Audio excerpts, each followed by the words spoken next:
Baik, selamat malam semuanya. Malam. Malam. Oke, oke. Pertama-tama saya mengucapkan selamat datang pada teman-teman semua yang sudah menyempatkan dirinya untuk ikut dalam kesempatan ini. Di mana malam hari ini kita akan melakukan program kita yang pertama. Ini namanya kelompok studi ya, kelompok studi. Dan kita malam ini akan sedikit berbincang dan membahas tentang pentingnya investasi dalam mencapai financial freedom. Nah, sebelum kita memulai, kita akan memulai dengan doa dulu, dan doa akan dipimpin oleh Saudara Malika. Untuk Saudara Malika, saya persilakan. Baik, selamat malam teman-teman. Di sini saya akan memimpin dalam doa Kristiani dan yang lain bisa menyesuaikan. Selamat malam Tuhan Yesus, terima kasih atas berkat penyertaan-Mu dari awal hingga akhir nanti ya Bapa. Tuhan, bila sebentar lagi kami akan memulai sarasehan pada malam hari ini, kiranya Engkau memberkati kami, agar kami dapat menerima materi yang akan disampaikan oleh teman kami ya Bapa. Tuhan, inilah seruan doa anak-Mu, dalam nama Tuhan Yesus kami sudah berdoa dan mengucap syukur. Amin. Terima kasih. Baik, terima kasih atas doa pembukanya. Dan selanjutnya, sebelum kita memulai, saya ingin memperkenalkan diri saya terlebih dahulu. Nama saya Matthew Julius Ukru, dan di sini saya sebagai moderator. Saya dari Prodi Manajemen jurusan Keuangan Angkatan 2017. Konsentrasi Keuangan, mohon maaf, Angkatan 2017. Dan selanjutnya yang akan memberikan materi, nanti ada Pasien Natalia Pangestika dari Manajemen 2017 juga, konsentrasi keuangan. Baik, selanjutnya Terima kasih Matthew buat Iya. perkenalannya. Aku kenalan lagi ya. Halo semuanya, nama aku Tasya dari Manajemen Angkatan 17 yang kebetulan aku jadi ketua di kelompok studi keuangan dan pasar modal. Nah, malam hari ini kita mau sesi sharing ya tentang topik kita malam ini tuh pentingnya investasi dalam mencapai financial freedom. Oke, teman-teman mungkin banyak dengar ya financial freedom. Gimana sih sebenarnya financial freedom itu? Nah, kita tuh di sini di KSKPM pengen sharing tentang hal ini. Nah, tapi kita tuh belajar dari dasar gitu loh, biar teman-teman tuh tahu kenapa sih aku belajar di keuangan itu untuk kita posisikan di diri kita sendiri ya. Kita kenapa belajar keuangan, merencanakan keuangan, investasi, kita kuliah, mata kuliah apa aja coba di keuangan. Ada investasi, ada kapital selekta keuangan, ada analisis laporan keuangan. Nah, mungkin dari malam hari ini nanti materinya bisa kalian memposisikan diri ya, kita belajar semua itu tuh untuk apa gitu, apalagi untuk diri sendiri. Oke, mungkin bisa next PPT-nya.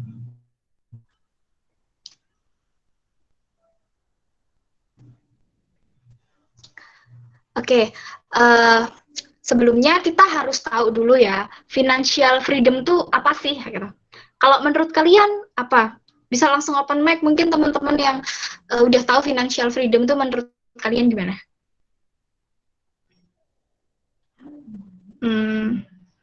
Kalau nggak ada, oke.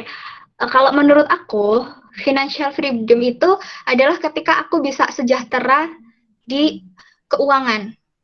Singkatnya sih gitu. Coba kita next lagi.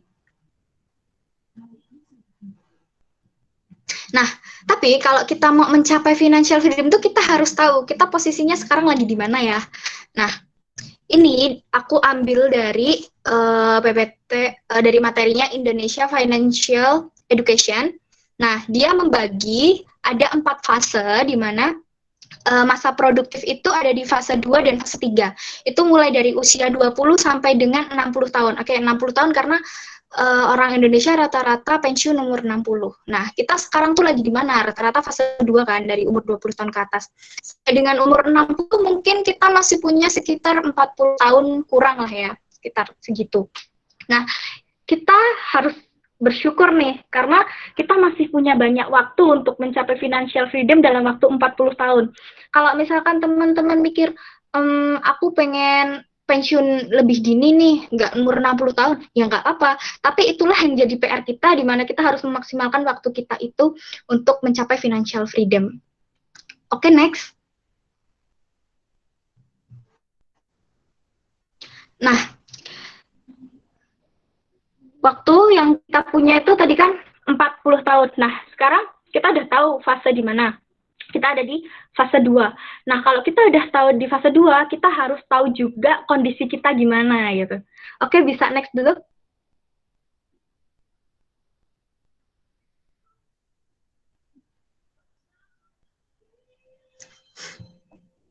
Operator bisa minta tolong next.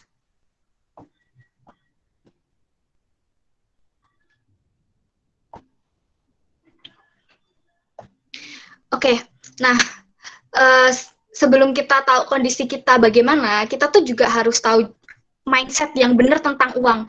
Nah, di sini menurut Dr. Stefanus Tan, nah, yang pertama tuh tentang mindsetnya yang benar tuh gini, setiap manusia tuh dipanggil untuk menjadi bendahara yang baik bagi dirinya sendiri dan keluarga. Oke, kalau sekarang mungkin kita memposisikan ke diri sendiri ya, gimana kita tuh bisa jadi bendahara yang baik, ngelola keuangan kita. Misal dalam 1 bulan teman-teman dapat uang berapa, nah aku harus bisa ngatur uang jajan itu yang dari orang tua, misalkan nanti buat makan apa, nanti uang ini buat apa, kayak gitu. Nah, terus yang kedua, tidak ada manusia tuh yang kekurangan, yang ada hanyalah manusia yang tidak mau berusaha atau manusia yang tidak mau mencukupkan dari yang sudah ada. Jadi kita tuh harus mensyukuri apa yang kita punya gitu loh. Kita jangan merasa kekurangan terus gitu, karena kalau misalkan pun kita kekurangan, nah itulah yang jadi PR kita, untuk kita semakin tertantang, kita harus berusaha untuk mencukupkan kebutuhan kita.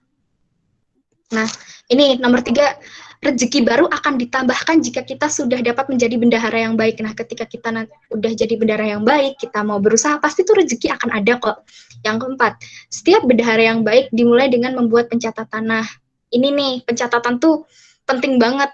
Teman-teman tuh harus tahu ya, pemasukan aku setiap bulan berapa, nanti pengeluarannya tuh dicatat gitu loh, buat apa-apa aja. Nah, mungkin bisa next. Nah, ini kebiasaan yang baik yang perlu dibangun dalam mengelola keuangan. Nah, kita harus terbiasa dengan hidup sederhana. Ya boleh sih mewah, tapi kalau bisa kita sederhana saja sudah cukup gitu kan, kita sudah merasa bahagia, ya teruslah dijalani dengan sederhana. Yang mewah nggak apa-apa, tapi kan nggak harus selalu mewah gitu. Terus juga kebiasaan menabung, teman-teman. Kebiasaan mencatat juga, jadi yang ditabung, yang pengeluaran juga, pemasukan itu selalu dicatat. Nah, catatan ini nanti dibiasakan untuk membuat anggaran. Terus kebiasaan menambah ilmu keuangan secara berkala. Nah, ini nih. Jadi kalau kita udah nyatet, udah bikin anggaran, udah bikin apa, tapi kita kan juga perlu belajar kan tentang keuangan. Nah, semakin kita belajar tuh nanti ilmu kita bertambah, semakin kita punya perspektif di berbagai hal. Nah, kalau kita udah nyatet mungkin selama beberapa bulan, nah kita review juga, evaluasi, ini kira-kira aku selama 3 bulan tuh sehat nggak ya pemasukan pengeluarannya, kayak gitu. Nah, yang terakhir itu kebiasaan mensisihkan, bukan menyisakan uang. Jadi kalau bisa teman-teman misalkan nabung itu diprioritaskan dulu gitu loh, disisihkan di awal, jangan di akhir gitu loh. Nanti kalau di akhir malah habis, nggak ada yang mau ditabung. Oke, next. Nah nih, tadi kan kita udah tahu fase kita tuh di mana, fase 2, usia 20 tahunan ke atas. Terus kita udah tahu nih mindset yang uang yang bener tuh gimana. Terus kita udah tahu nih kebiasaan-kebiasaan yang baik tuh untuk mengelola keuangan gimana. Sekarang kita harus memprioritaskan kesehatan keuangan kita. Nah, kita tuh harus punya tujuan untuk keuangan kita tuh gimana. Nah, tujuan itu dalam skala waktu dibagi jadi 3. Ada tujuan jangka pendek, tujuan jangka menengah, sama jangka panjang. Nah, jangka pendek ini yang gimana? Jangka pendek itu yang prioritasnya itu kurang dari 1 tahun. Itu bisa teman-teman klasifikasikan sendiri ya, kira-kira aku 1 tahun ke depan tuh tujuannya apa aja sih untuk keuanganku. Misal kalau aku nih, aku kan sekarang udah semester 7. Aku nanti 1 tahun ke depan aku mau lulus misalkan, ya puji Tuhan lulus. Nah, aku mau lulus tuh aku harus butuh apa aja, misal uang nanti lah jaga-jaga buat kerja gitu kan, buat daftar-daftar, buat apa itu kan butuh uang juga. Terus uang buat mungkin aku nanti mau merantau kemana, aku harus nyiapin uang berapa gitu. Terus nah tujuan jangka panjang itu yang prioritasnya 1 tahun sampai dengan 5 tahun. Nah, teman-teman bisa klasifikasikan sendiri juga, kira-kira nanti dalam jangka 1 sampai maksimal 5 tahun, aku mau apa nih gitu, aku butuh uang buat apa. Mungkin teman-teman udah mikir, aku pengen punya kendaraan pribadi nih, aku pengen punya rumah, atau aku pengen punya aset apa gitu. Nah, teman-teman bisa juga pikirkan dari sekarang. Nah, terus tujuan jangka panjang nih.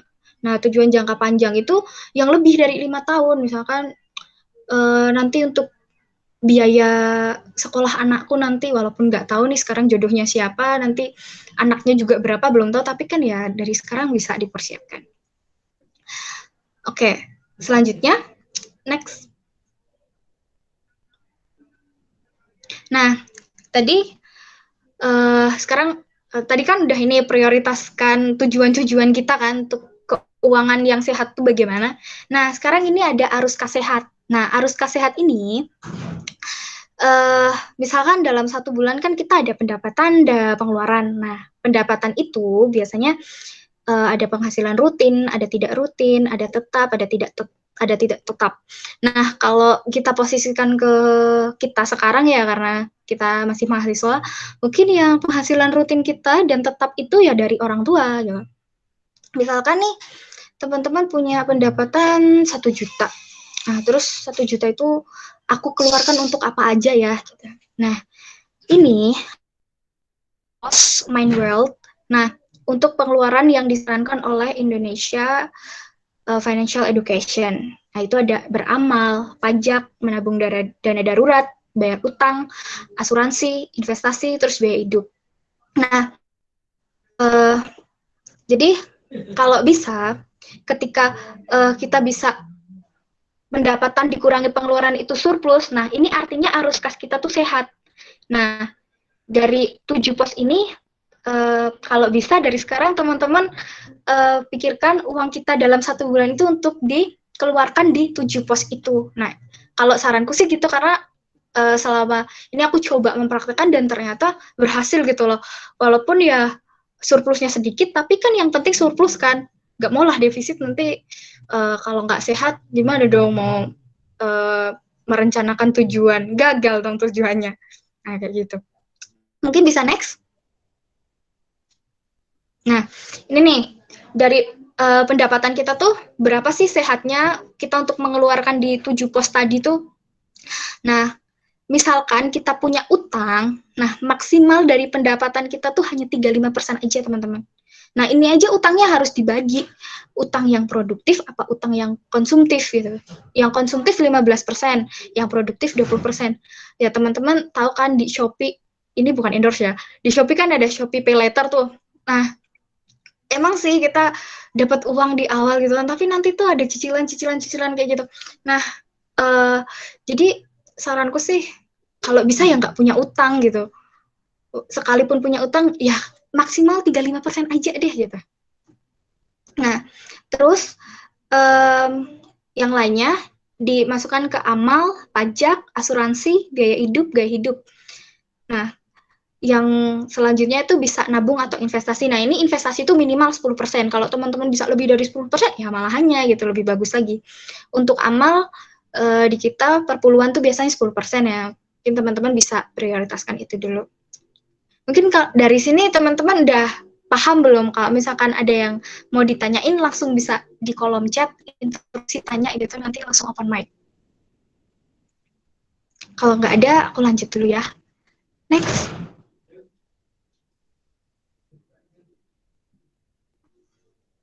Nah,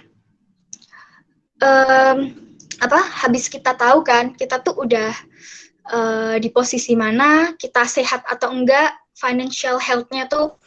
Nah, habis itu kita harus ini financial security. Kita harus mengamankan diri sendiri nih, gitu. Jadi ketika nanti ada resiko-resiko yang nggak diinginkan tuh, kita udah ada keamanannya gitu, sekuritasnya dari diri kita sendiri. Misalkan kita tiba-tiba sakit nih, aduh, gimana nih, kan sakit butuh ini juga berobat butuh uang. Nah, salah satunya ya bayar asuransi. Itu. Yang selanjutnya next. Nah, kalau misalkan kita udah secure dari segi keuangan kita, secure untuk kesehatan, untuk asuransi dan lain-lain, udah keuangan kita juga sehat. Nah, kita masuk ke tahap financial stability. Nah, financial stability ini kan udah masuk untuk tujuan jangka panjang kita ya. Jadi kita udah bisa menyiapkan nanti dana pendidikan anak, dana pensiun, rumah yang mapan, pekerjaan yang mapan, kekayaan atau aset atas investasi. Nah, terus next.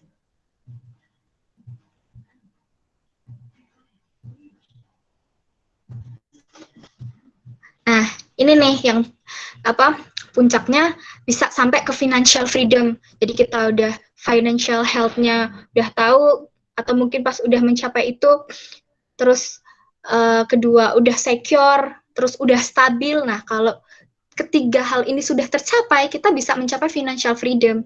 Nah, jadi financial freedom itu, tadi kan arti singkatnya kesejahteraan dalam keuangan. Nah, yang sejahtera keuangan tuh yang mana sih gitu.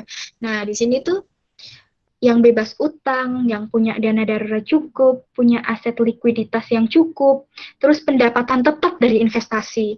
Itu kita bisa mendapatkan rumah mapan dan nyaman, punya asuransi yang cukup, pendidikan terbaik untuk anak, dana orang tua juga cukup, dana pensiun kita cukup, terus warisan juga yang cukup. Nah, secara garis besarnya, financial freedom itu menurut Indonesia Financial Education kayak gitu. Tapi kalau kalian mau mendeskripsikan kebahagiaan kalian, kesejahteraan di keuangan, mencapai freedomnya menurut kalian sendiri ya, gak apa-apa. Nah, di sini secara singkatnya kayak gitu. Terus next. Ada yang lebih puncak dari financial freedom nih, namanya financial legend. Artinya tuh orang yang keuangannya udah mapan dan mampu membantu banyak orang untuk hidup lebih baik. Jadi ini udah legend banget. Dia udah freedom, udah nggak mikir apa-apa untuk diri sendiri, dan dia mau membagikan uangnya untuk orang lain, untuk membantu sama. Oke, next. Nah, karena kita udah tahu ya financial freedom itu yang gimana, terus cara mendapatkannya tuh step-stepnya gimana. Nah, kita akan concern ke investasi. Nah, sebenarnya untuk mencapai financial freedom itu banyak ya caranya. Nah, mungkin kalau yang udah jadi karyawan, punya pendapatan tetap, bisa mencapai itu dengan hemat banget, atau dengan cara bikin usaha sampingan. Nah, atau juga caranya dengan investasi. Jadi, atau juga bisa di-mix. Nah, tapi kita malam hari ini kita mau concern ke investasi. Nah, investasi itu sebenarnya apa sih? Kalau menurut aku, investasi itu apa ya? Ketika aku memikirkan sesuatu hal yang baik ke depannya untuk menjadi lebih baik lagi gitu. Sebenarnya kita investasi di kesehatan. Aku menjaga kesehatanku sekarang dengan ya minum jamu atau mungkin minum vitamin kayak gitu kan, itu udah termasuk investasi. Nah, teman-teman belajar di UKDW, belajar keuangan itu tuh juga termasuk investasi. Karena ilmu itu nggak akan mati gitu, akan selalu berkembang dan akan selalu dibutuhkan ketika yang kita butuh nanti. Tapi kalau teman-teman nggak belajar, nggak memahami ilmu itu dengan benar, ya sama aja wasting time. Jadi kita harus menghargai semua hal itu karena kedepannya akan menjadi lebih baik dan bermanfaat untuk kita. Nah, mungkin bisa next. Nah, sekarang kalau investasi, mau investasi kemana ya gitu. Investasi kan ada banyak nih, bisa ke deposito, bisa emas, bisa properti, bisa tanah, saham, obligasi, reksadana, sukuk. Nah, tapi concern kita malam hari ini, kita mau investasi, cobalah ke produk keuangan. Next.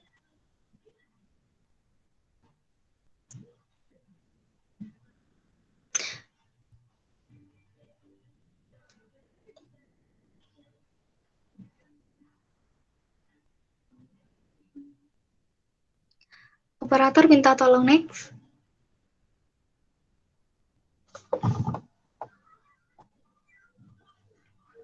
Oke, nah produk investasi keuangan di pasar modal itu ini ada saham, reksadana, obligasi, exchange trade fund, ETF, dan juga derivatif. Kita bahas satu-satu lah ya. Ini sebenarnya ketambahan deposito, tapi karena deposito itu ya keuntungannya itu biasanya sama dengan SBI. Teman-teman tahu SBI? Itulah BI rate. Itu kan lumayan kecil. Jadi aku singkirkan dulu. Kita coba bahas pertama tuh saham. Nah, saham ini biasanya return-nya paling gede. Saham tuh singkatnya aja itu adalah surat hak milik yang dikeluarkan oleh perusahaan. Jadi kalau kita beli saham, oh kita jadi pemilik perusahaan ini nih. Misal aku punya saham BRI, oh aku jadi pemiliknya BRI walaupun 0,0 berapa persen kayak gitu. Nah, saham tuh kenapa risikonya paling tinggi? Karena saham itu termasuk instrumen yang volatil atau pergerakannya tuh naik turun. Jadi kan saham itu perdagangannya kan sesuai jam bursa. Jadi jam bursa itu kan ada 2 sesi nih, ada jam 9 sampai jam 11.30, lanjut jam 1.30 sampai jam 3 sekarang. Kalau ini ya, di masa corona ini sesi perdagangannya tuh jam segituan. Nah, di jam-jam itu, nah orang-orang kan pada nawar, ada yang jual, kayak gitu. Ada yang jual, ada yang beli. Nah, dari transaksi jual dan beli itu, makanya harganya naik turun. Nah, dengan adanya jual dan beli, pastikan ada tingkat penawaran dan tingkat permintaan. Makanya kalau misalkan biasanya di closingan kan ada ringkasannya kan, misalkan yang hari ini tuh yang beli banyak, tapi yang jual dikit. Oh, berarti itu nanti harganya kayaknya naik deh gitu. Beneran naik. Kayak ya, biasanya sih gitu. Nanti kita bisa bahas di sesi-sesi kita selanjutnya kalau nanti teman-teman tertarik buat bahas saham lebih lanjut. Nah, saham ini cocok untuk teman-teman investasikan dalam jangka panjang. Jadi, kalau misalkan mau jangka pendek ya nggak apa-apa, tapi perlu diperhatikan lagi. Gitu, saham tuh sebelum kita invest kita harus analisis dulu. Jadi kita harus kenalan dulu nih sama saham apa gitu. Kita harus benar-benar paham. Soalnya takutnya sih nanti kalau nggak benar-benar paham sama apa yang dibeli, pas jatuh ya langsung down gitu loh, langsung nggak pengen invest lagi di situ. Padahal kan kita perlu kenalan dulu, kita analisis dulu bagaimana. Sama kayak teman-teman misal mau beli HP nih, mau beli HP kan cari dulu yang RAM-nya berapa, cari dulu kameranya kualitasnya kayak gimana, cari dulu apa dia pakai prosesor apa. Nah, ini hampir sama juga saham kayak gitu. Saham tuh dipilih yang sehat atau enggak, yang dia bagi dividennya itu rutin atau enggak, dia selalu untung setiap tahunnya atau enggak. Nah, kayak gitu teman-teman. Terus yang kedua tuh reksadana. Reksadana itu sebenarnya kalau gini, teman-teman mikir saham tadi, aku analogikan tuh 1 permen. Nah, reksadana itu adalah 10 permen di dalam botol atau di dalam toples gitu. Nah, jadi reksadana itu ada banyak jenisnya ya. Kira-kira ada 4 kalau nggak salah. Ada reksadana pasar uang, campuran, reksadana obligasi, sama reksadana saham. Nah, yang reksadana saham tadi aku bilang, itu misalkan permen dalam suatu toples itu. Jadi kalau misalkan saham tuh kita cuma beli Bank BRI, nah ada reksadana saham itu isinya ada Bank BRI, Bank BCA, BNI, Bank Mandiri. Nah, itu kita bisa, kalau kita beli yang reksadana saham, misalnya BNI, apalah itu kan dia menjual reksadana yang isinya itu ada berbagai macam perusahaan kayak tadi yang aku bilang, Mandiri, BNI, BCA, BRI, terus Astra, Gudang Garam, Unilever, dan lain-lain. Nah, kita udah jadi sekaligus pemilik dari perusahaan-perusahaan itu. Nggak usah langsung beli sahamnya, cuma tinggal beli reksadana 1, tapi kita udah jadi pemilik 5 perusahaan, 10 perusahaan yang ada di dalam reksadana itu. Nah, hebatnya kayak gitu kalau kita beli reksadana. Kita nggak usah repot-repot mikir untuk lagi, karena reksadana ini juga hebatnya udah dikelola sama manajer investasi yang udah kredibilitasnya diakui gitu. Nah, kalau dana saham itu biasanya juga ini sih untuk jangka panjang, karena kan volatil ya, karena itu kan terdiri dari berbagai saham. Reksadana yang lainnya kayak contoh reksadana pasar uang itu gabungan biasanya antara obligasi sama deposito. Itu biasanya lebih ini sih risikonya lebih rendah. Jadi kalau teman-teman punya tujuan jangka pendek nih, ya boleh diinvestasikan di reksadana pasar uang karena risikonya rendah. Ya walaupun returnnya nggak sebanyak return saham, tapi kita lebih merasa aman untuk dimasukkan ke situ. Jadi untuk jangka pendek tuh teman-teman bisa masukin ke reksadana pasar uang atau mungkin ya obligasi atau di deposito. Terus ada tadi reksadana campuran sama reksadana obligasi ya. Kalau obligasi ya isinya obligasi, sama kayak reksadana pasar uang tuh ya cocok untuk jangka pendek sama jangka menengah. Kalau reksadana campuran ini bisa campur-campur ya, bisa dicampur saham, bisa campur obligasi, bisa campur deposito juga. Jadi ini untuk campuran tuh biasanya risikonya kan menengah, jadi cocok untuk jangka menengah dan bisa juga untuk jangka panjang. Nah kalau yang terakhir itu ada yang ketiga ya mas, maaf, itu kan obligasi. Obligasi itu singkatnya aja tuh itu surat utang. Jadi perusahaan itu selain mengeluarkan surat hak milik itu juga mengeluarkan surat utang. Hebat banget ya perusahaan tuh ngutang ke kita gitu kalau misalnya kita beli obligasi. Tapi negara juga ngeluarin obligasi loh. Biasanya kalau obligasi negara tuh namanya ORI. Itu salah satu yang aku tahu namanya ORI. ORI nomor berapa lah, ORI 077, ORI nomor berapa. Nah, hebatnya lagi kemarin ada obligasi yang ditawarin sama negara itu untuk pembiayaan ini stimulus untuk COVID-19. Nah, selain kita investasi, kalau beli obligasi itu kita juga membantu untuk orang-orang yang kena dampak dari corona. Kan hebat banget kan kita bisa investasi terus bantu negara. Kalau exchange trade fund sama derivatif itu aku jelasin singkatnya aja ya. Exchange trade fund itu hampir sama kayak reksadana, tapi dia kerennya dijual di pasar saham. Jadi dia reksadana tapi dalam bentuk saham. Jadi dia jualnya itu dalam bentuk lot. Jadi kalau kita mau beli ETF, itu ada satu ETF namanya XEEF, itu yang khusus finance kan. Jadi semua saham finance itu tuh dijadiin satu, namanya ETF XEEF. Nah itu kita kalau mau beli, dia udah ada harganya per lembar berapa, terus kita kalikan satu lot. Terus belinya itu bisa di sekuritas sih, terserah teman-teman punya sekuritas apa, tinggal masukin kodenya aja. ETF tuh secara singkatnya kayak gitu. Nah ETF ini juga tingkat resikonya tuh di bawah saham, tapi di atas reksadana. Jadi ya cocok untuk jangka menengah sampai jangka panjang. Tapi kalau kita nanti mau bahas ETF secara lebih lanjut, ya nanti kita bisa sesi sharing lainnya. Kalau derivatif ini dia yang ini risikonya tuh paling tinggi. Derivatif itu namanya kontrak berjangka. Dan itu jadi kayak mau investasi tapi udah ada batasnya gitu loh. Nah, nanti kalau kita mau bahas derivatif lebih lanjut ya kita di sesi sharing yang lainnya. Jadi secara gambaran besar, aku rangkum ya dari awal sampai akhir, kita tuh udah tahu kan financial freedom itu yang kayak gimana.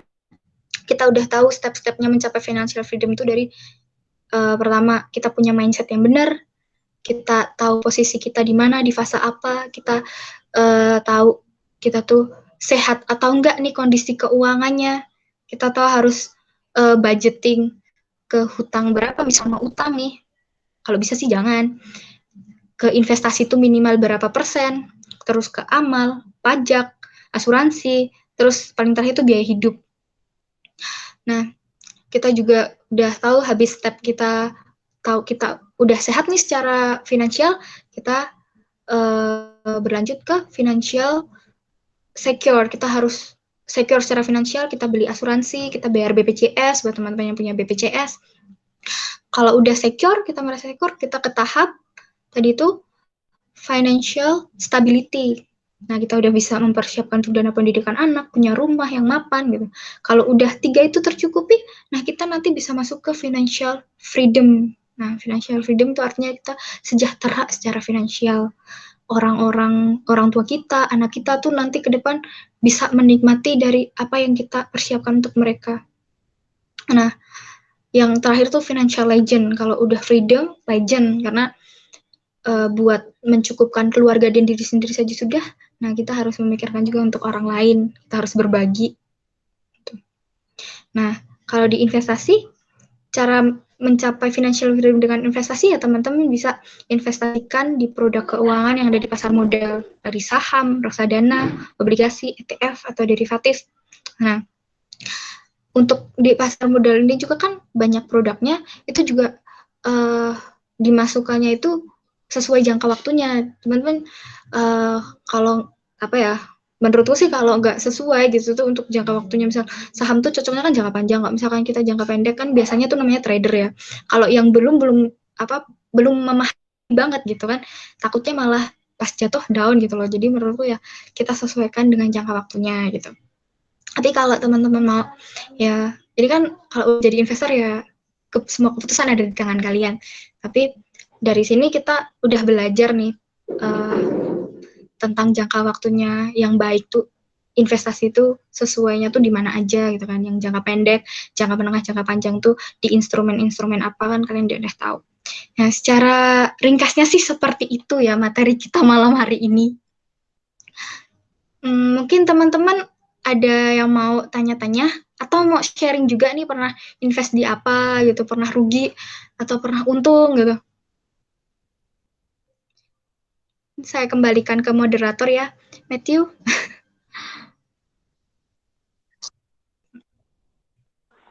Oh iya, Iya. terima kasih Tasya untuk sharingnya tadi materinya. Sekarang kita mungkin langsung aja kali ya. Kita santai aja bahasanya. Iya, kita susah Barangkali aja. teman-teman ada yang mau ini bertanya, mungkin bisa langsung open mic gitu, langsung bertanya. Atau mungkin mau list dulu di komentar gitu, biar nanti kita ini.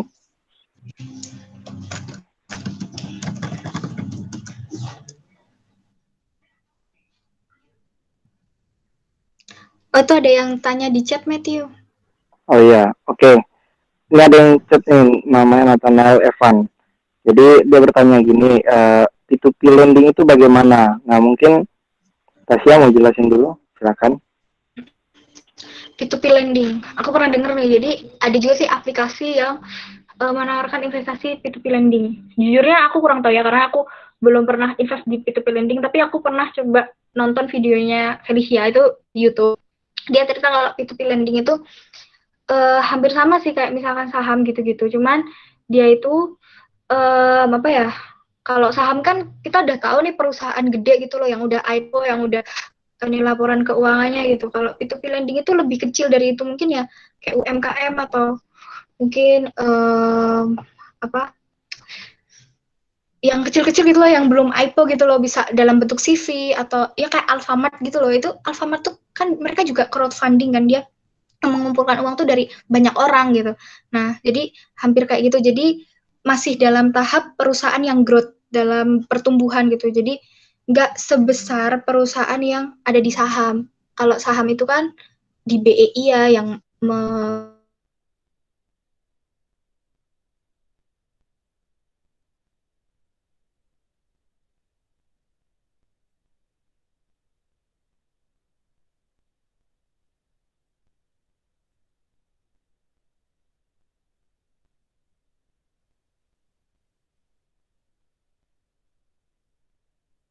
Halo Tasya, suaranya putus-putus.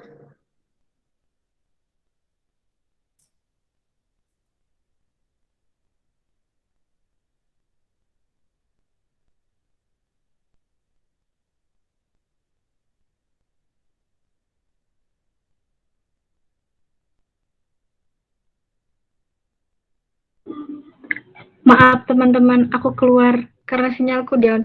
Oke, jadi P2P lending ya. Nah, P2P lending itu lebih ke ini, kita invest di perusahaan yang tingkat market cap-nya tuh lebih kecil dibandingkan perusahaan-perusahaan yang udah IPO di bursa saham. Kayak contohnya tuh UKM gitu loh. Misal Alfamart gitu. Jadi kita tuh invest di perusahaan yang seperti itu.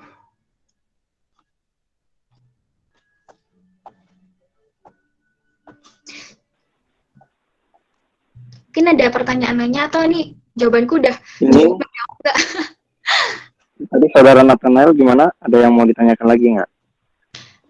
Sebenarnya kalau dipikirkan ya, perusahaan yang masih growth sama perusahaan yang udah di tahap mature kayak yang di bursa saham kayak misal yang blue chip tuh kayak BRI, BNI, Mandiri gitu tuh, ya emang sih kita lebih aman ya invest di blue chip gitu. Cuman perusahaan yang di tahap growth kayak yang di P2P lending itu lebih bisa menghasilkan return yang lebih banyak karena perusahaan yang berawal dari nol itu kan misal dari modal dikit, nanti kalau memang prospeknya benar-benar bagus gitu, dalam jangka 3 tahun, 5 tahun, dia menjadi perusahaan besar, kenapa enggak gitu.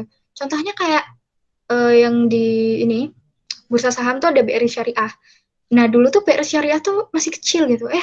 Di tahun ini, Erick Thohir tuh mau merger Bank Syariah tuh jadi bareng sama BNI Syariah sama Bank Mandiri Syariah. Jadi 3 perusahaan.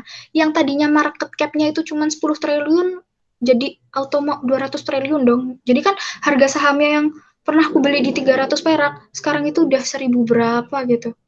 1000, hari ini 1200-an lah kalau nggak salah. Itu udah naik berapa persen aja kalau misalkan, ya sayangnya sih aku jual di harga 400-an berapa, cuman kok bisa aku hold dari harga 300 itu punya 10 lot, terus sekarang udah jadi 1200-an berapa. Wow, untung banyak kan gitu.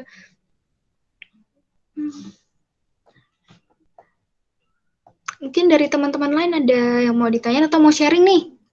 Oh. Ini ada tadi dari Agnes Tasya Niken.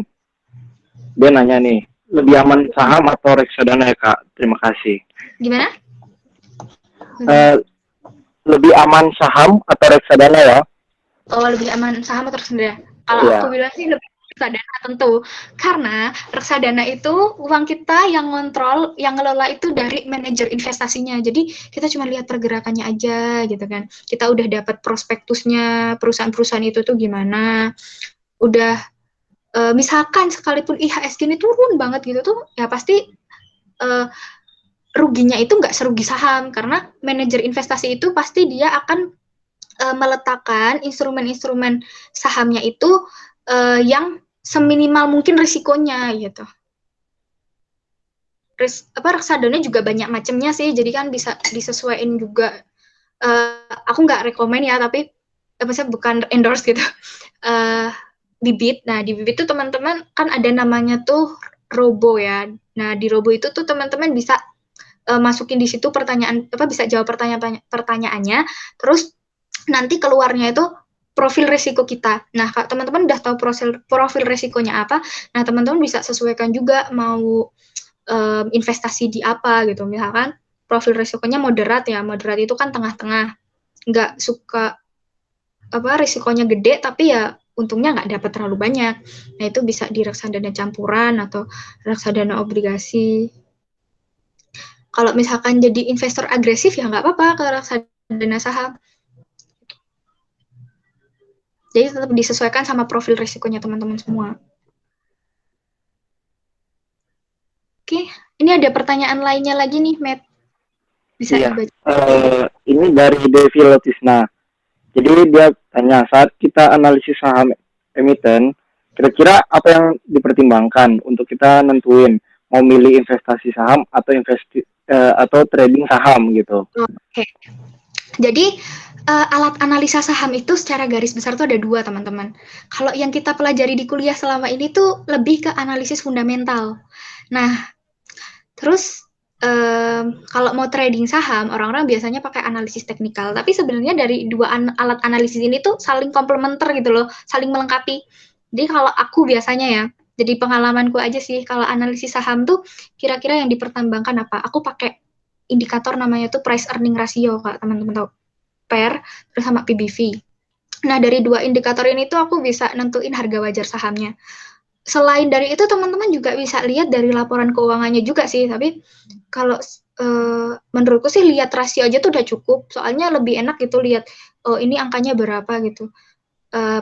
PR sama PBV itu semakin kecil semakin baik.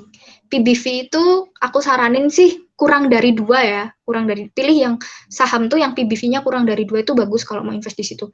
Kalau PR itu kurang dari rata-rata sektoralnya. Tapi ya secara ini ya, aku pernah baca itu ya kurang dari 10 atau sekitar 10, jangan sampai 20, itu dipilih yang rata-rata segitulah. Nah, terus kalau mau trading saham kan banyak ya trader tuh, ada yang trader harian, ada yang mingguan. Nah, kalau trading gitu tuh lebih ke analisis teknikal, itu tuh mereka baca grafik, ada indikator namanya EMA50, ada MA, MACD, ada Fibonacci retracement, banyak banget. Aku cuman pelajari satu aja sih, namanya MACD. Nah, jadi kan tadi aku bilang komplementer ya. Kalau misalkan kita pertama pilih saham dari PR atau PBV kan secara fundamental. Ini kita udah yakin nih, tapi kita nanti bingung mau jualnya tuh kapan, di harga berapa. Nah, ini pakai analisis teknikal, salah satunya MACD itu membantu banget karena kita jadi tahu sinyalnya jual sama sinyalnya beli. Itu pakai analisis teknikal tuh kayak gitu. Jadi seorang trader tuh tahu kapan jual, kapan beli tuh karena pakai analisis teknikal. Mungkin teman-teman bisa dicari sendiri yang mana yang cocok, karena setiap investor itu punya gayanya sendiri sih setiap analisis. Nah, ini dari mata kuliah analisis laporan keuangan tuh membantu banget loh teman-teman, kalau dipelajari lebih lanjut lagi, itu tuh bisa jadi satu alat analisis kita dalam menentukan kita pertimbangan mau invest di mana. Kan dulu aku kayaknya pernah dapat tugas tuh, dapat ini membandingkan 2 perusahaan, terus dari 2 perusahaan tuh mana yang lebih sehat. Nah, kayak gitu tuh bisa jadi apa ya, alat analisis kita juga dalam menentukan gimana aku mau invest di mana, tentunya perusahaan yang sehat. Ya, salah satu caranya kayak gitu. Jawabanku kira-kira membantu nggak? Kalau mau ditanyain lebih lanjut, langsung ke kolom chat aja, atau open mic juga nggak apa-apa. Bisa sharing loh teman-teman, kira-kira teman-teman nih udah jadi investor belum? Adakah yang kebingungan cara menjadi investornya gimana? Mungkin nanti teman-teman dari KSKPM juga bisa bantu loh. Atau kita sama-sama juga daftar.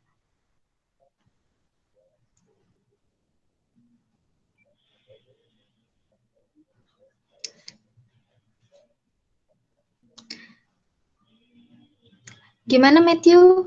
Adakah yang bertanya lagi?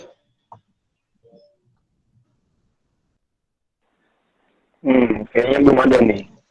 Ayo teman-teman, mungkin ada yang mau tanya lagi atau mungkin mau sharing pengalamannya mungkin.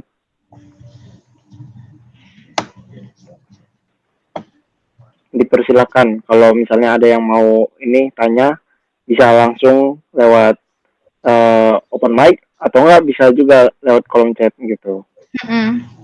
Atau teman-teman ada yang ngerasa ini nih, pusing sama tugas-tugas kuliah nih. Nah, di KSKPM ini sama kita dengan berinvestasi di saham atau di produk keuangan apapun itu termasuk prakteknya dari kita belajar semua. Dan menurutku ya, kita kuliah mata kuliah yang ya tugasnya kayak gitu, yang kadang kita begadang sampai malam ngerjain tugas doang, itu ternyata banyak banget loh manfaatnya teman-teman. Kalau benar-benar dipahami, itu bakalan membantu banget nanti teman-teman dalam membeli saham, membeli produk keuangan apa, dan itu tuh manfaatnya buat diri kita loh, buat tujuan kita nanti, tujuan keuangan.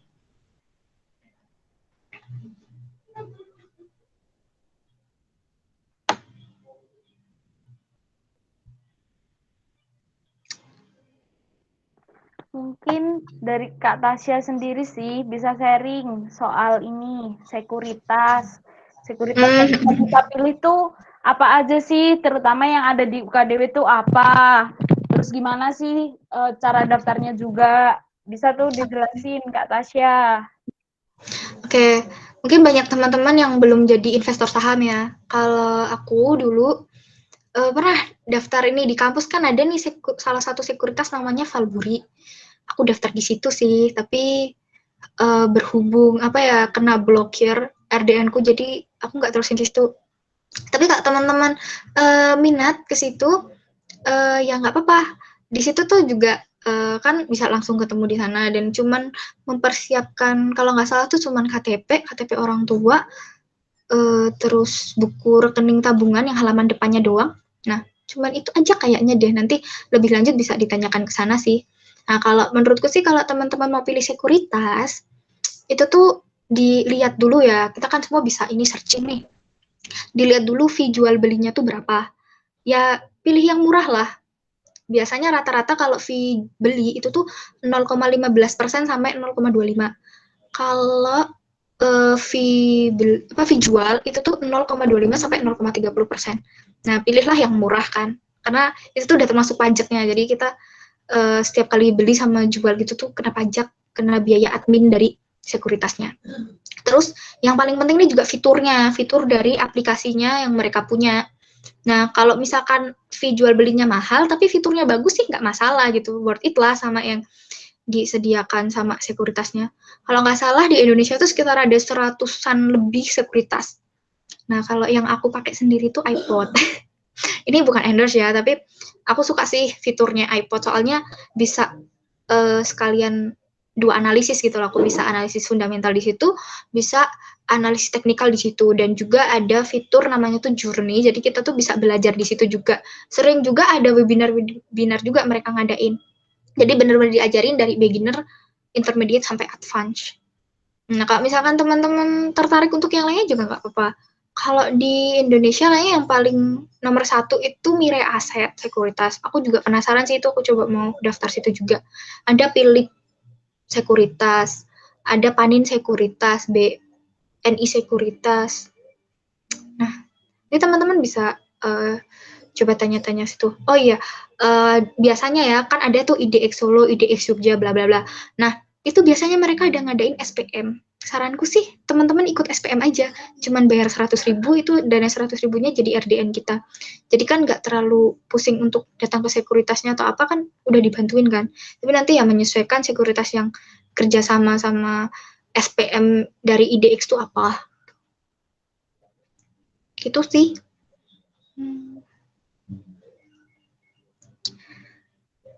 Kalau misalkan nggak ada pertanyaan, aku sharing sedikit lah ya tentang pengalaman aku kenapa masuk ini jadi investor saham.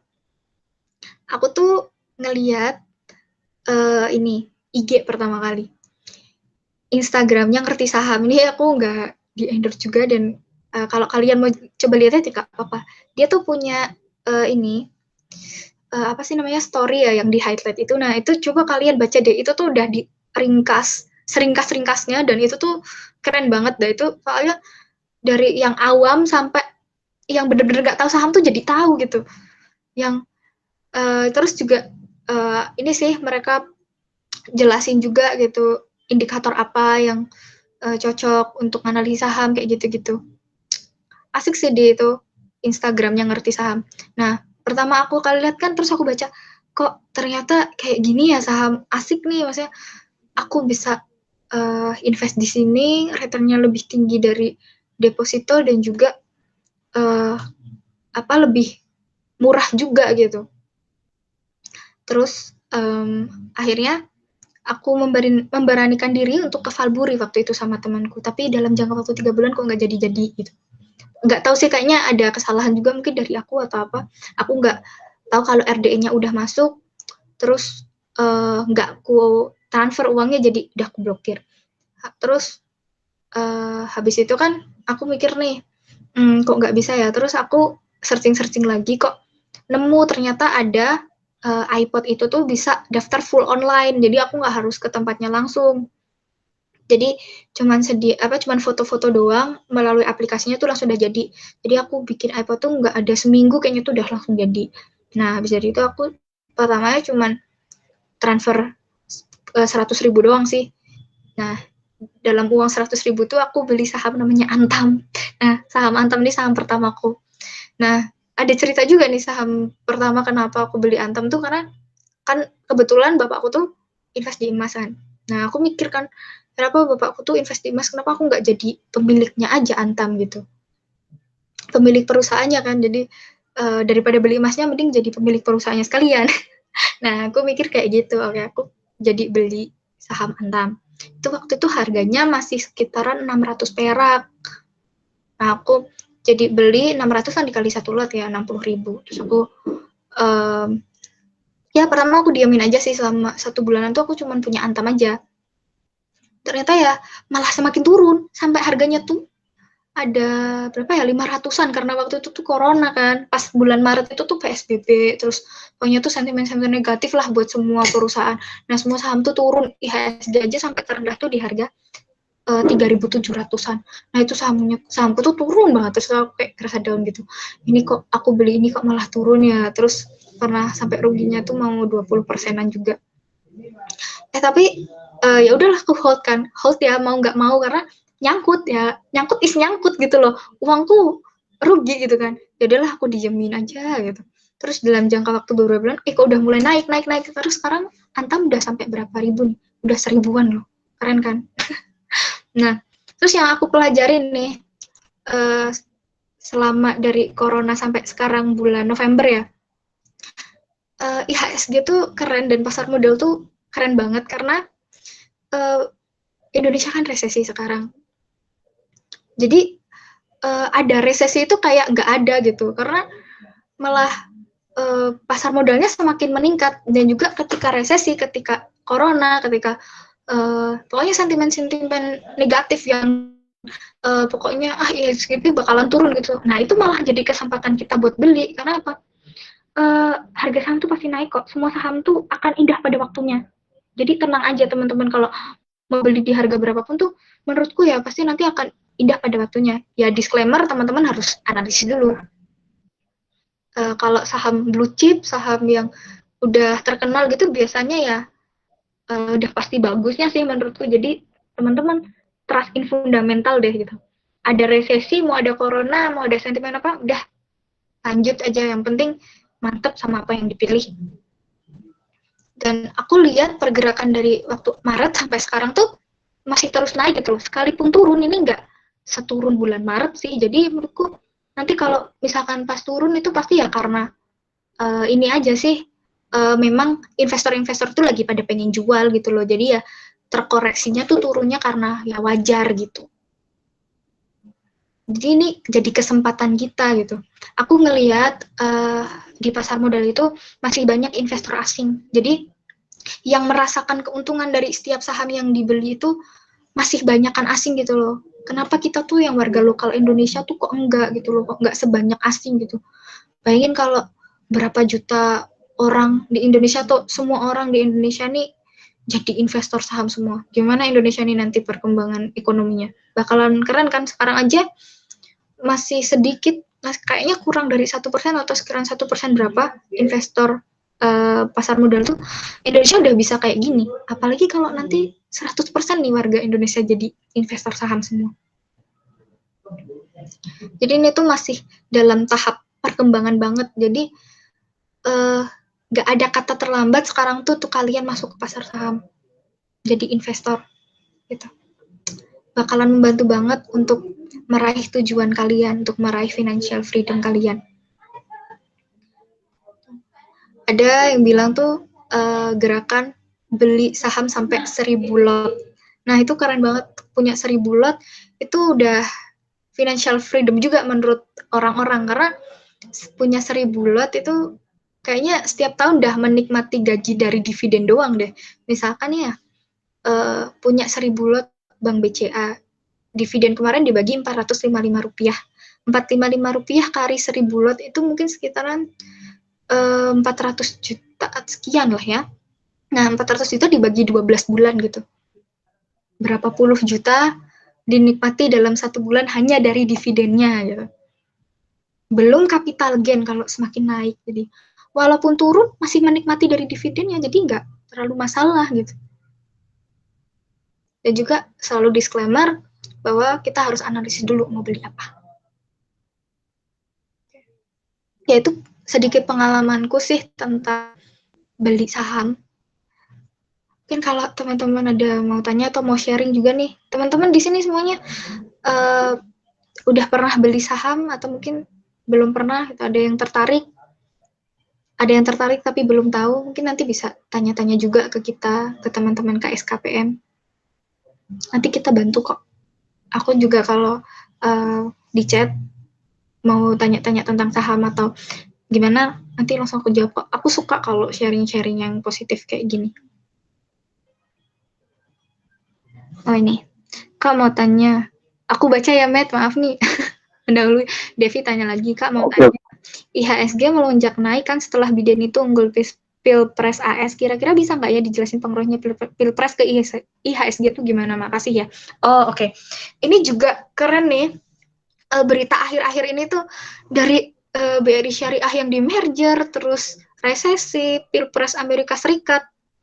Nah, khusus yang Pilpres ini kenapa dia mempengaruhi IHSG? Karena ini ada salah satu Pilpres calonnya itu namanya Biden ya.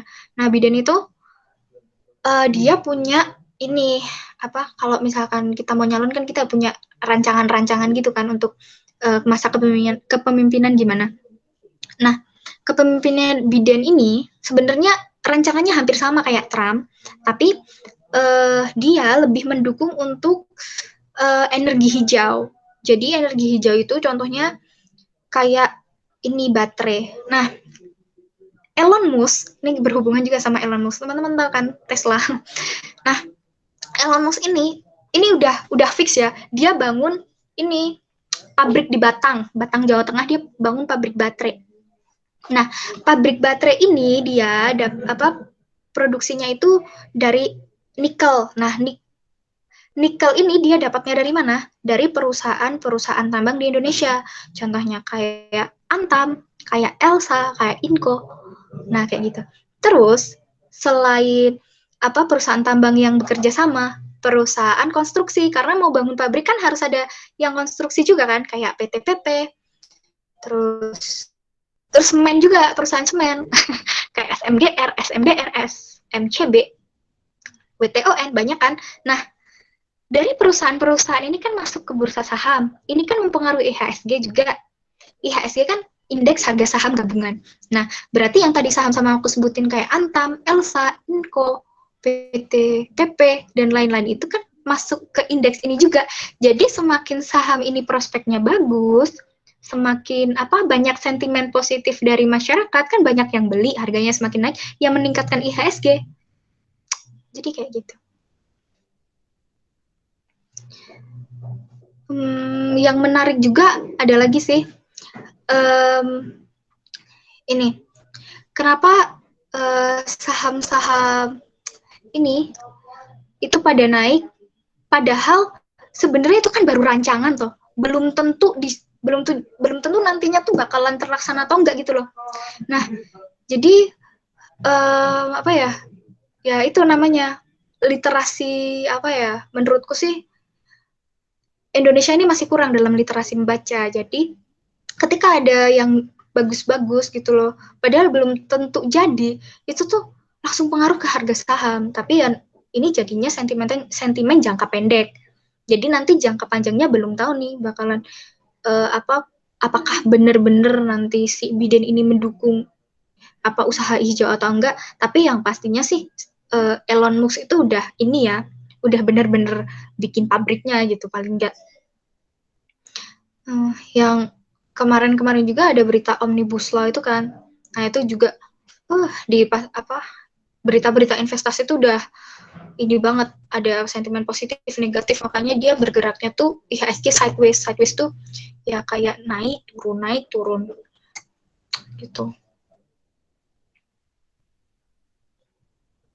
Jadi sebenarnya di berita-berita investasi itu walaupun belum terjadi masih kemungkinan, tapi tuh buat banyak orang tuh jadi hal yang mempengaruhi banget gitu loh dalam dia memutuskan investasi kemana. Kayak berita apalagi ya, Telkom tuh harganya semakin turun, tapi sekarang malah naik. Jadi kemarin tuh karena turun dalam beberapa bulan, terus orang-orang tuh kayak malas gitu loh mau beli gitu. Telkom masih nyangkut lah, masih bobok lah kayak gitu. Tapi sekarang malah naik, yang kemarin tuh pernah sampai terendah tuh 2.500, sekarang udah jadi 2.800-an. Aku sempet analisis juga kan Telkom. itu masih harga wajarnya untuk 1 tahun tuh 3.000 ke atas. Jadi ini kalau menurutku sih masih terdiskon banyak ya. Kalau aku sih tertarik buat beli. Itu sih salah satu yang saham yang menarik. Di masa-masa kayak gini tuh banyak saham-saham yang bagus dan terdiskon. Jadi ini tuh benar-benar kesempatan teman-teman buat beli. Jadi cus deh jadi investor biar bisa beli saham. Daripada teman-teman uangnya buat apa, mending buat beli saham. Yakin deh nanti icon orange itu bakalan kalah sama saham. Karena aku mengalaminya. Aku sekarang udah nggak terlalu banyak top up Shopee. Kesebut ya. Jadi begitu teman-teman. Mungkin ada mau yang tanya lagi atau mau sharing juga? Ini ternyata masih jam 8 loh teman-teman. Ternyata cepat juga ya kita membicarakan hal-hal tentang investasi dan juga financial freedom.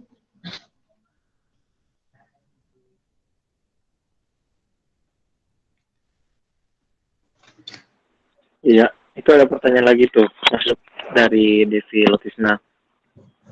Kalau kakak melihat dari perspektif investor dengan fluktuasi harga saham karena COVID, kira-kira perusahaan sektor apa aja yang kakak rekomendasiin? Oh, oke. Aku sih sebenarnya bukan ini ya, maksudnya merekomendasikan banget ya. Takutnya nanti aku bilang gini ternyata sahamnya turun karena kan pasar itu nggak bisa diprediksi. Tapi kita bisa ini sih melihat dari sektor yang potensial dulu gitu. Kalau sektor yang potensial di masa-masa COVID-19 ini tuh ya kayak ini farmasi, terus rumah sakit, terus pabrik tekstil, terus ini telekomunikasi. Nah itu aku bisa saranin buat teman-teman coba analisislah saham-saham di sektor itu. Tapi yang agak menengah, ini resikonya nggak terlalu ini, di masa-masa kayak gini tuh perbankan, itu juga bisa teman-teman. Tapi yang aku saranin ya, kalau teman-teman seorang pemula dan mau investasi di saham, belilah saham blue chip. Teman-teman kayaknya pernah deh dengar teori portofolio kan, di investasi kan ada mata kuliah itu. Nah, kalau aku nangkepnya sih, aku jadi mendeskripsikan sendiri ya. Kalau menurutku sih, kalau untuk kita membuat portofolio yang ideal, kalau di bursa saham lokal tuh ya, 70% itu kalian isi di saham blue chip. Bisa perbankan dulu, mungkin 2 atau 1 saham aja, terus saham yang consumer good, kayak Unilever atau Mayora atau apa-apa gitu, GGRM, terus habis itu 20% atau 30% bisa deh saham second liner kayak ya Antam, BRI Syariah, CAMP, terus MRAT yang kayak gitu. Jadi aku sih rekomendasinya tetap saham blue chip karena saham blue chip ini sekarang harganya lagi terdiskon. Jadi ini kesempatan banget buat kalian. Prospeknya tuh udah pasti bagus gitu kalau blue chip.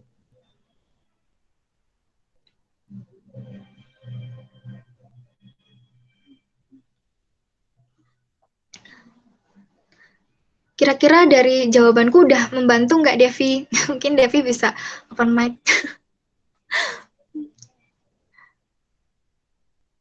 Sangat membantu, Kak. Makasih. Oke, sama-sama Devi.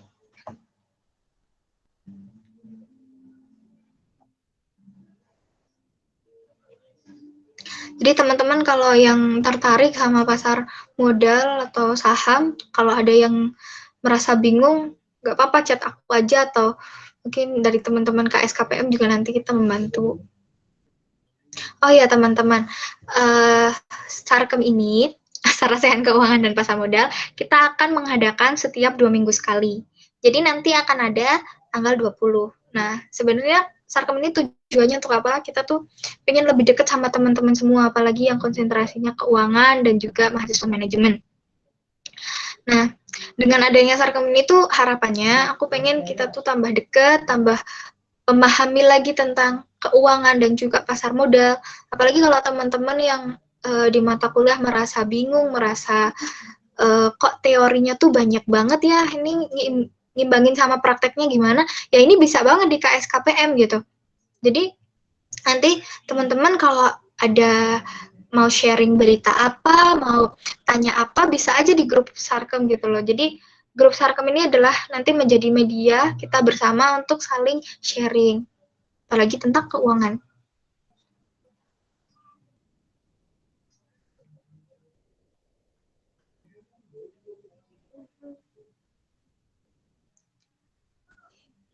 Mungkin aku balikin lagi ke Matthew, moderator.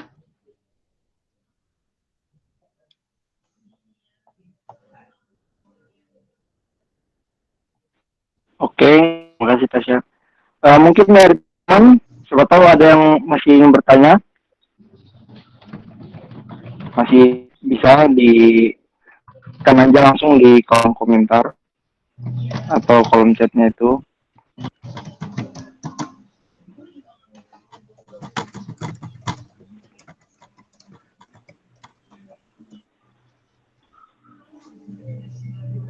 Mungkin ada yang mau sharing juga, bisa tulis juga di chat.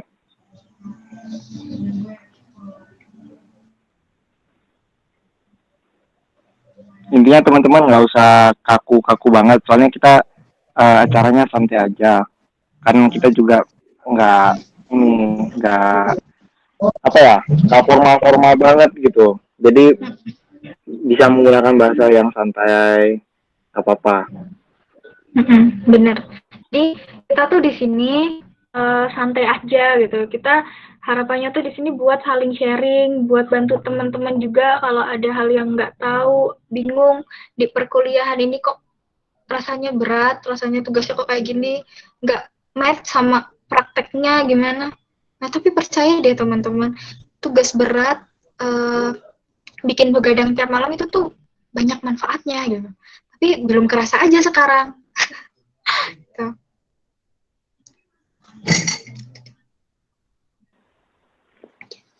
Oke teman-teman, masih ada yang mau bertanya mungkin?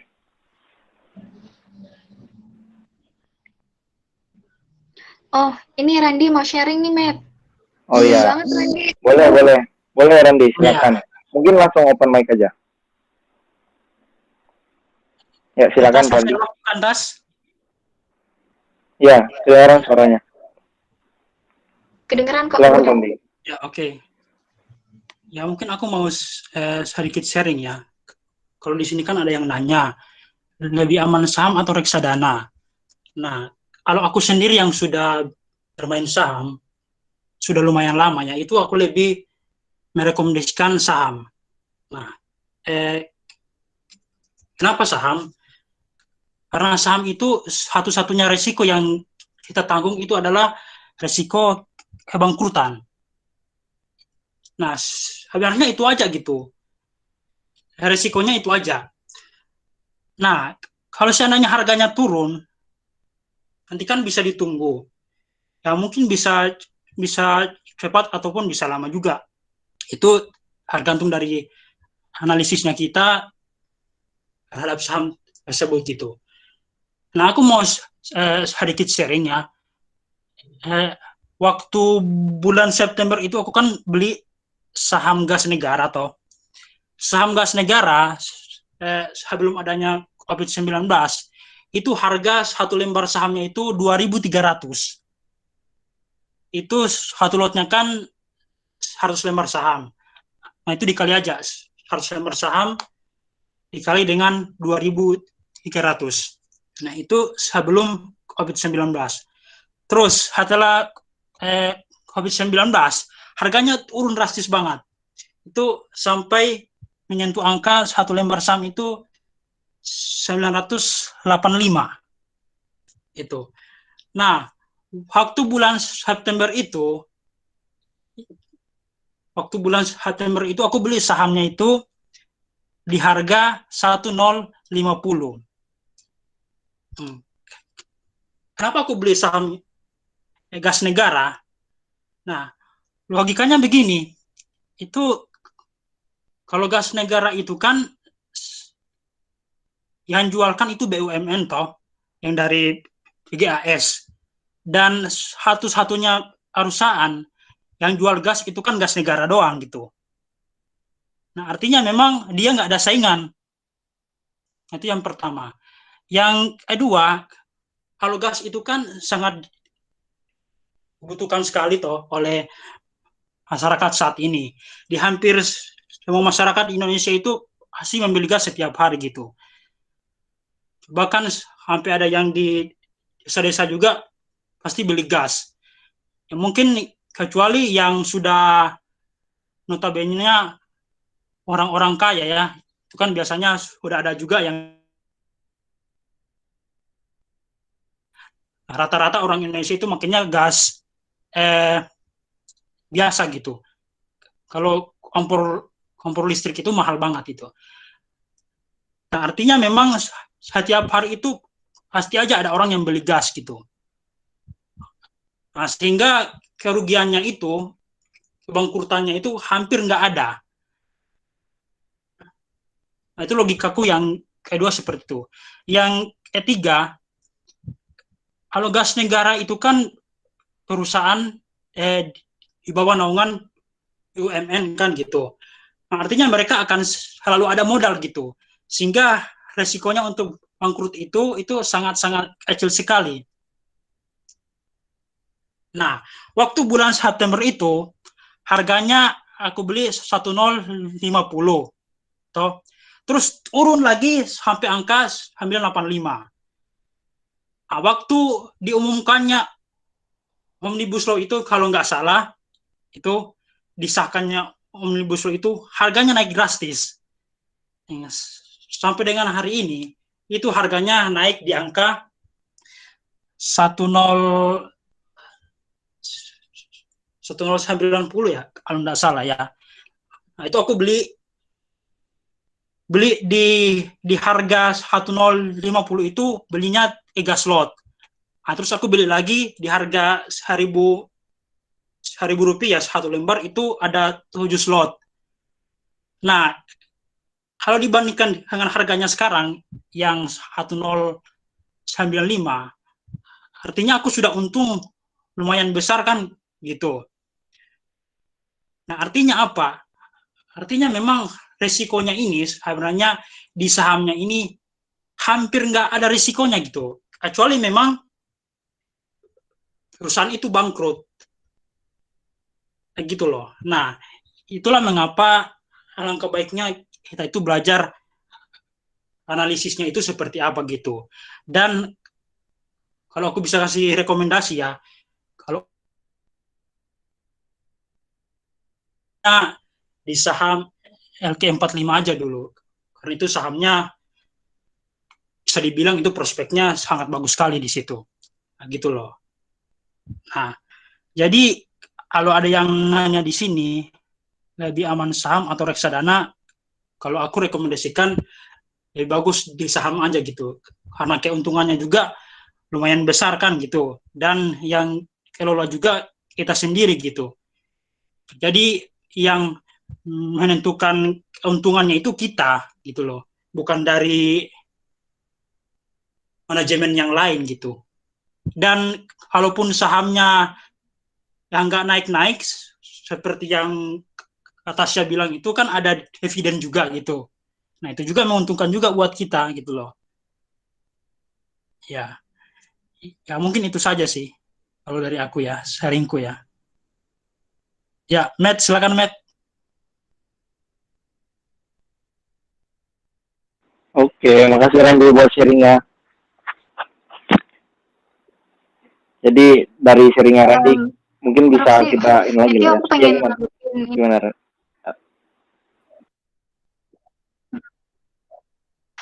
Jadi benar banget sih yang Randy bilang ya.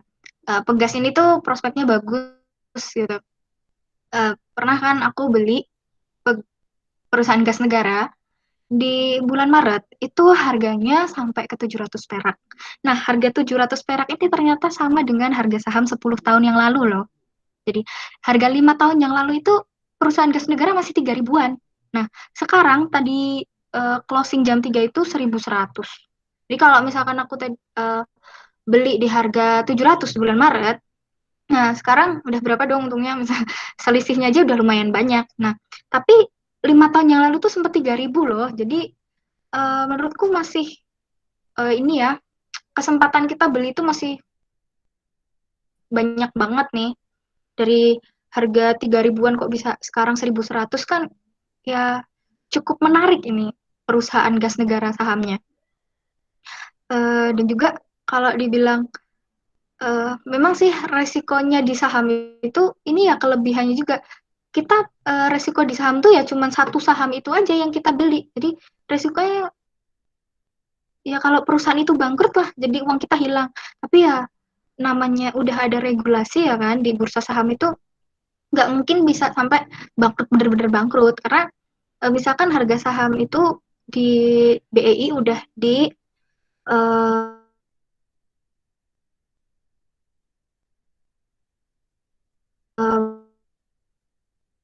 lurus terus itu sampai minimal itu 50 perak aja. Jadi kalau misalkan kita punya saham ya harga itu nanti jadi 50 perak aja kok teman-teman.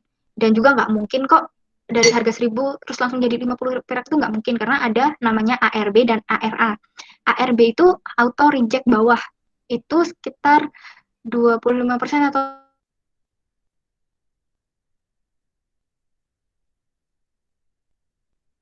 15% itu aja kok ARB-nya. Jadi nggak dalam sehari itu nggak langsung anjlok persenan di ARB itu. ARB itu juga nanti kebijakannya masih ya diperbarui terus lah. Tapi kan teman-teman investasi di pasar saham di BEI ini aman gitu. Jadi nggak usah takut uang kita tuh bakalan hilang atau enggak. Banyak kok sekarang saham-saham yang bagus. Contohnya perusahaan gas negara tadi yang disebutin Randy. Keren Randy sharingnya. Mungkin teman-teman ada yang mau sharing lagi? So, aku kembalikan ke Matthew, moderator. Ya, terima kasih Ustazah. Ada teman-teman yang mau sharing lagi mungkin atau mau bertanya?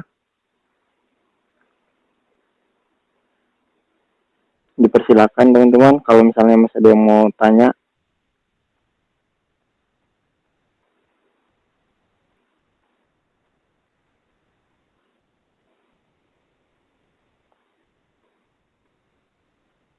Bisa langsung tulis di chat mungkin, atau kalau misalnya mau open mic juga nggak apa-apa, langsung sampaikan pertanyaannya, atau juga kalau mau sharing juga bisa.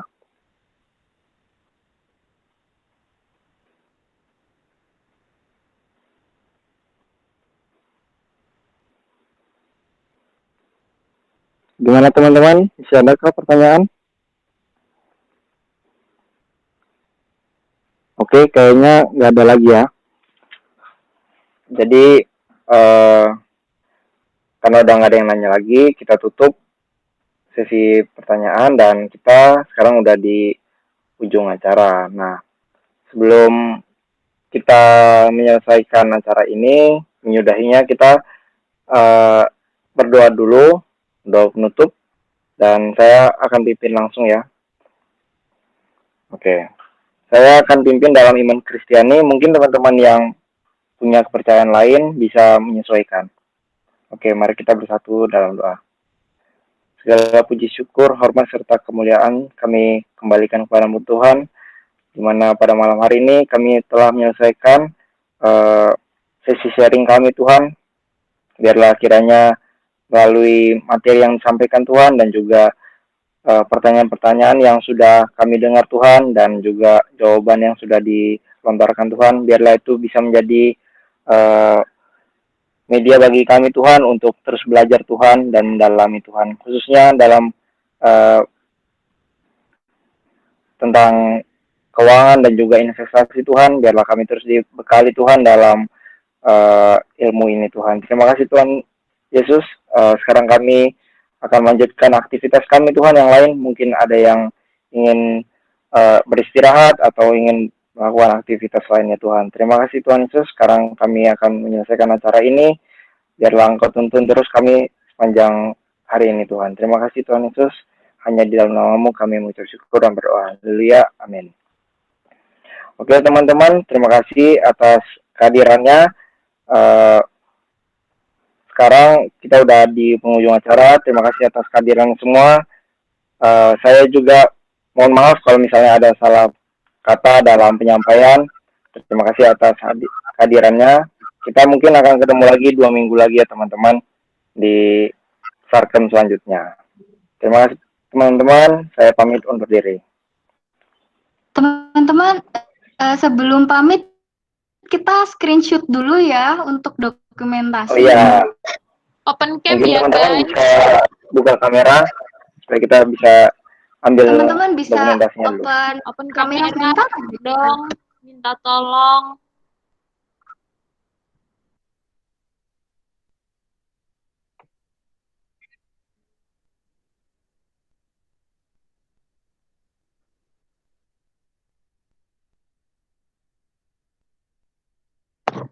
Yang lain, ayo yuk, buka dong yang lain.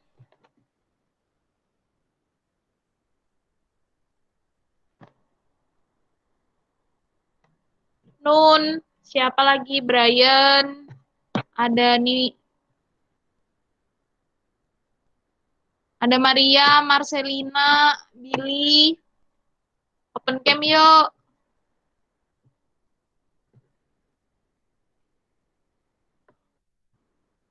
Oke, sebentar.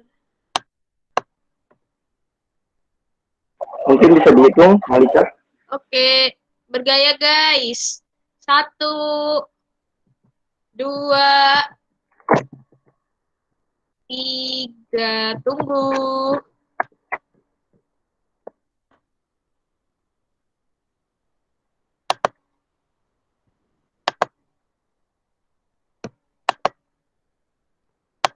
Oke, sudah guys. Boleh ini meninggalkan tempat. Oke, terima kasih teman-teman semuanya. Terima kasih teman-teman. Sampai jumpa. Thank you semuanya. Thank you. Sampai jumpa lagi teman-teman. See you on Sarkem selanjutnya.